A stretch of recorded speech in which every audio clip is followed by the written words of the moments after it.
Une odeur d'encens brûlé, Consuelo s'adonne à la méditation. Pour calmer le mental et réveiller son corps, elle utilise des techniques de contrôle du souffle,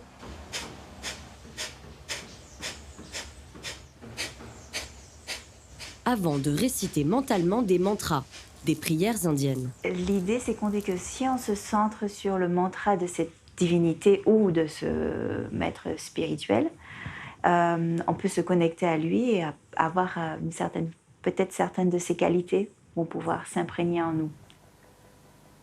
Après la méditation, place au yoga. Consuelo enchaîne les postures. Une routine bien filée pour cette Martiniquaise qui a découvert la danse indienne à 15 ans.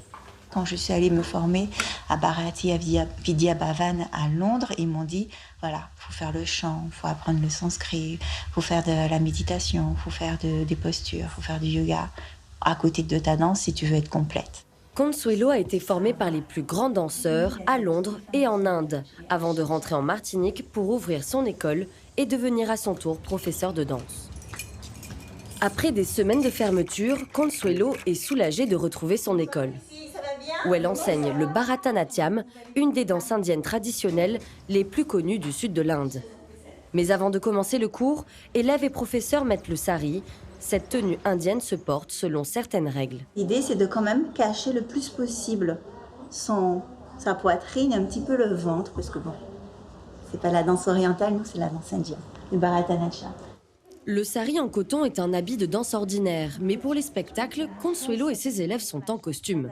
Elle nous en présente 2, ainsi que les bijoux qui complètent la tenue. Tout un rituel avant de danser. Nous, les danseuses, quand on va mettre un point rouge et qu'on va commencer à danser, on est mariés aux divinités.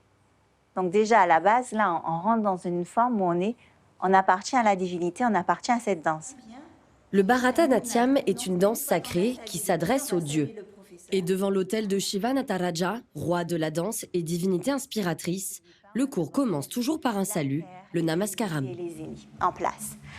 Balengu, takataringinatam, te, ya, te. Les danseuses demandent de l'énergie. Au sol, elles saluent la terre.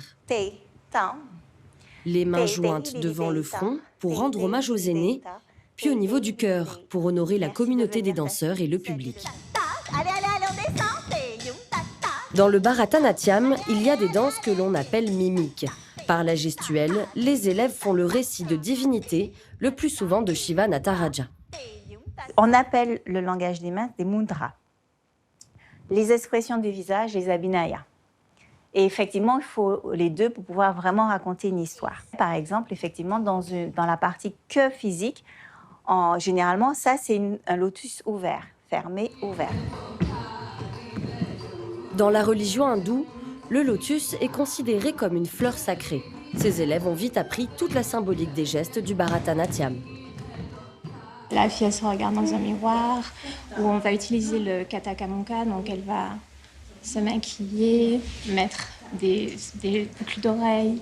Ici, un roi, une reine, et après, on peut faire aussi Hanuman, le singe, mais je ne sais pas le faire.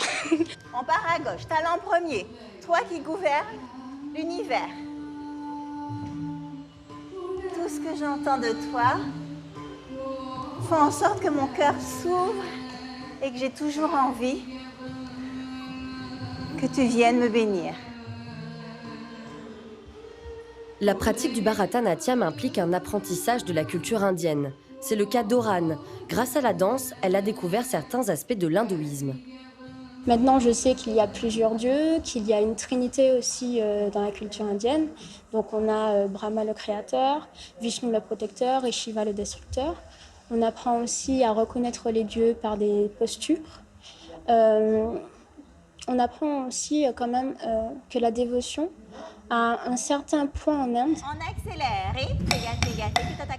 Une dévotion aux divinités hindoues à travers la danse qui a parfois renforcé la foi de ses élèves. J'ai cette maturité spirituelle qui me permet de faire la différence entre les deux. La danse, c'est un contexte différent, mais ma foi elle reste ferme et reste en un Dieu chrétien unique.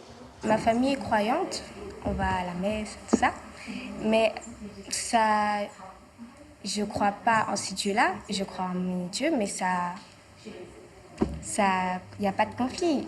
Même si je suis baptisée catholique, je me dis que je danse pour Shiva et j'essaie vraiment de donner le meilleur de moi-même.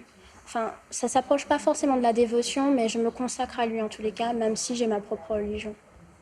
Main droite, ta, main droite, ici, puis la main droite. Consuelo n'a pas été élevée dans la foi, mais grâce à la danse, elle a trouvé une forme de spiritualité qui l'épanouit. Gauche et gauche.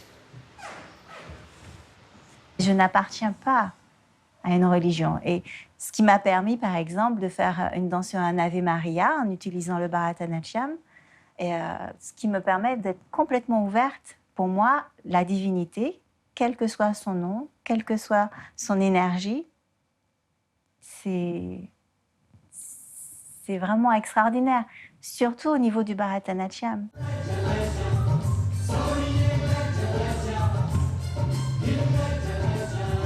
Engagée et dévouée, Consuelo fait la promotion du Bharatanatyam en Martinique. Elle espère retourner en Inde et continuer à perfectionner son art.